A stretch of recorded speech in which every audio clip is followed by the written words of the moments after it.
Hello everyone, আজকে চলে এসেছি দাদার বাড়ি কালী পূজায়। আর এখানে প্রচুর লোকজন এসেছিল। এই আমাদের বাজি পোড়ানো স্টার্ট হয়েও গেছে। আর এদিকে কুশ খালি আমাকে দেখে দৌড়াদৌড়ি করছে, সারাক্ষণ ঘরের মধ্যে খেলাধুলা করছে। আবার ডিনার করার সময় ও আমার সাথেই বসেছে, আমাকে দেখে পালাচ্ছিল আবার আমার সাথেই। খাওয়া দাওয়ার পর এসে দেখছি এখানে সবাই ডান্স করছে। আর দিদি এখানে ডান্স করতে চাইছে না, বড় মাও ছাড়ছে না, জোর করে করে ওকে ডান্স করাচ্ছে। তো আমি ভাবলাম একটু আমিও এদের সাথে তাল মিলিয়ে নিই, তো আমিও একটু ডান্স করে নিলাম, নাহলে জামাইবাবু ছাড়ছে না এদিকে। সারা রাত তো সবাই খুব মজা করেছি, কিন্তু এবার তো মায়ের বিদায় বেলা, তাই ছাদে থেকে দাদারা সবাই নিচে নামিয়ে নিল। বরণ করার দায়িত্ব এখানে বড় বৌদিকেই দেওয়া হয়েছিল। কি সুন্দর ফুল বেলপাতা নিয়ে হাত কাঁপিয়ে কাঁপিয়ে বরণ করছিল, দেখতে বেশ ভালো লাগছিল।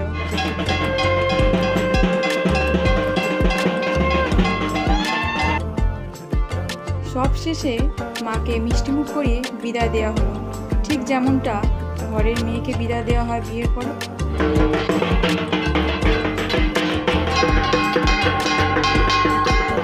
গুড মর্নিং সবাইকে। ভোরের বেলা মায়ের বিসর্জনের পর চলে এসেছি চারজন ঘুরতে। সারা রাত ঘুম না হওয়ার কারণে দাদা এখানে বসে ঘুমিয়ে পড়ছিল, আবার ডেকে ডেকে তুললাম। তারপরে এদিকে শাড়ি গোছাতে শুরু করে দিয়েছে, দিদি শাড়িটা ঠিক করছিল। আর আমি যেহেতু ভিডিও করছিলাম খেয়াল করেনি, তো পরে যখন দেখেছি রেগে গেছে খুব জোরে। কিছুক্ষণ ঘোরার পর আমরা বাড়ির দিকে চলে আসি, এসে লাঞ্চ করতে বসে যাই। তো ভিডিওটা ভালো লেগে থাকলে like, share, comment and subscribe.